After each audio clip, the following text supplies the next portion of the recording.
दोस्तों इस वीडियो में मैं आपको रियल हॉरर स्टोरी बताने वाला हूं, जिसे जानकर आपके रोंगटे खड़े हो जाएंगे। ये भूतिया कहानी काफी दिलचस्प और डरावनी है। उत्तर प्रदेश के मेरठ जिले में रहने वाला विक्रम पेशे से एक डॉक्टर है और वो भूत प्रेत जैसी चीजों पर विश्वास नहीं करता था। उसकी प्रवृत्ति ऐसी थी कि जो आंखों सामने दिखता है वह उसी पर विश्वास करता था। लेकिन एक दिन उसके साथ ऐसी भूतिया घटना हुई जो कि रोंगटे खड़े कर देने वाली थी। तब से वो भूत प्रेत पर ज्यादा विश्वास करने लगा। आखिर उसके साथ ऐसा क्या हुआ जिसके बाद उसे भूत प्रेत में सबसे ज्यादा यकीन हो गया। चलिए जानते हैं इस हॉरर स्टोरी में क्या हुआ था। बात 2003 की है। दिसंबर का महीना था और उस दिन तेज बारिश हो रही थी। तब विक्रम को राजस्थान के एक हॉस्पिटल में ऑपरेशन के लिए बुलाया गया था। वह हॉस्पिटल में सुबह के 2:30 बजे पहुंचा। वहां आने पर उसे पता चला कि ऑपरेशन तो 2 बजे होना था। तब वहां के कैंटीन में जाकर वह बैठ गया और कॉफी मशीन से कॉफी लेकर पीने लगा। वह कैंटीन में अकेला था, उसके अलावा वहाँ कोई भी नहीं था। लगभग 3 बज रहे थे। तब उसके साथ कुछ अजीब होना शुरू हुआ। उसे ऐसा लग रहा था जैसे कि उसके पीछे कोई है और उसे देख रहा है। जब विक्रम ने पीछे मुड़कर देखा तो वहाँ कोई भी नहीं था। फिर उसने अपने कॉफी की ओर देखा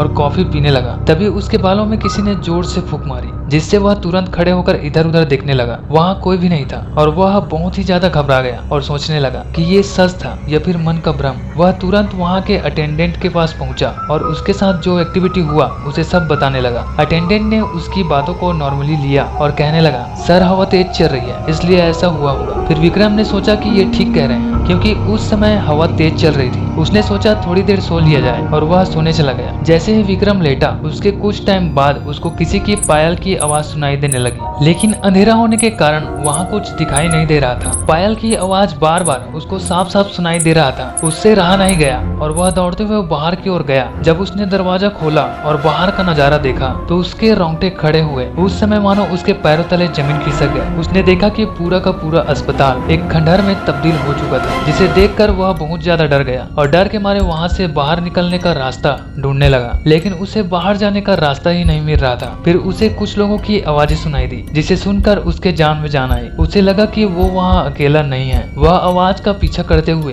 पहली मंजिल पर चला गया। पहली मंजिल के तीसरे कमरे से उसे लोगों की आवाजें सुनाई दे रही थी। उस कमरे में लगभग 20 से 25 लोग आपस में बात कर रहे थे। जैसे ही विक्रम उस रूम में जाता है एकदम से सब शांत हो जाते हैं और विक्रम की तरफ देखने लगते हैं। जब तक विक्रम कुछ समझ पाता पूरा रूम डरावनी आवाजें और हंसी से गूंजने लगा। सभी लोग डरावने तरीके से उसके तरफ देख रहे थे। ये सब देखकर विक्रम और ज्यादा डर गया और वो उस रूम से भागने की सोचता है। तभी रूम का दरवाजा अपने आप बंद हो जाता है। विक्रम जोर जोर से चिल्लाते हुए दरवाजे को पीटने लगा और विक्रम जब पीछे मुड़कर देखा तो सभी लोग उसके बहुत पास खड़े होकर उसे डरावने तरीके से देख रहे थे। फिर अचानक से दरवाजा खुला और विक्रम गिरता पड़ता उस रूम से बाहर निकलता है। उसने देखा कि दरवाजा खोलने वाला एक बूढ़ा आदमी था। उसने उसके पैर पकड़ लिए और सहमे और रोते हुए बोलता है कि मुझे बचा लीजिए, ये लोग मुझे मार डालेंगे। फिर बूढ़ा आदमी बोला, बेटा वहाँ तो कोई भी नहीं है। विक्रम ने जब रूम में झांक कर देखा तो लाइट जल रही थी और वहाँ कोई भी नहीं था। खंडहर वापस से हॉस्पिटल में बदल गया था।